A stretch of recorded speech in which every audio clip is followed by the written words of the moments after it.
Instrumen dan komponen kebijakan fiskal Islami.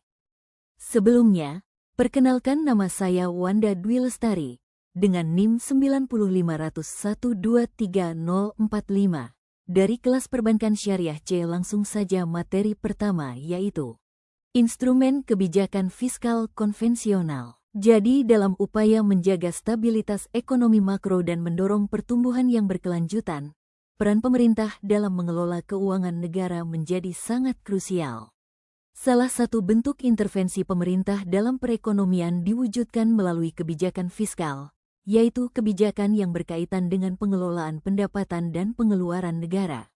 Menurut artikel yang dikeluarkan oleh Kementerian Keuangan Republik Indonesia, RI, dengan judul PNBP, Sumber Pendapatan Negara yang Mendorong Pembangunan Nasional, ada 3 sumber utama pendapatan atau penerimaan negara yaitu pajak, penerimaan negara bukan pajak, PNBP, dan hibah. Materi kedua yaitu instrumen kebijakan fiskal Islami.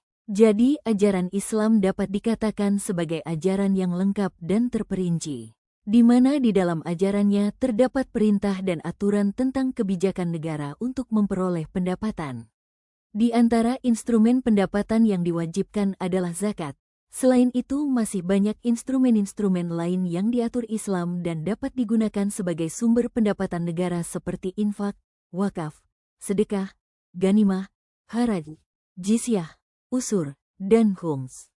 Materi ketiga yaitu komponen kebijakan fiskal konvensional.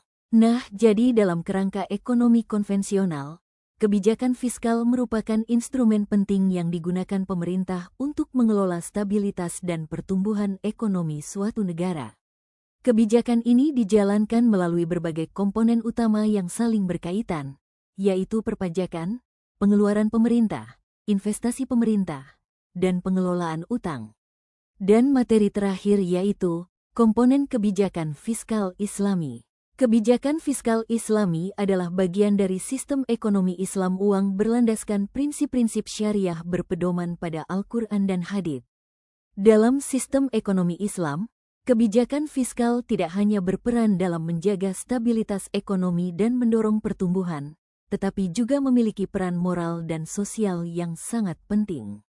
Prinsip utama dari kebijakan fiskal dalam Islam adalah untuk menciptakan keadilan, pemerataan, dan memastikan bahwa kekayaan tidak beredar di kalangan orang kaya saja.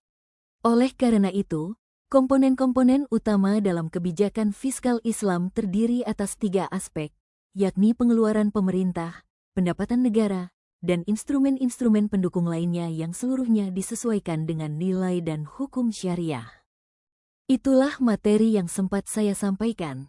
Lebih dan kurangnya mohon dimaafkan, dan terima kasih telah menonton.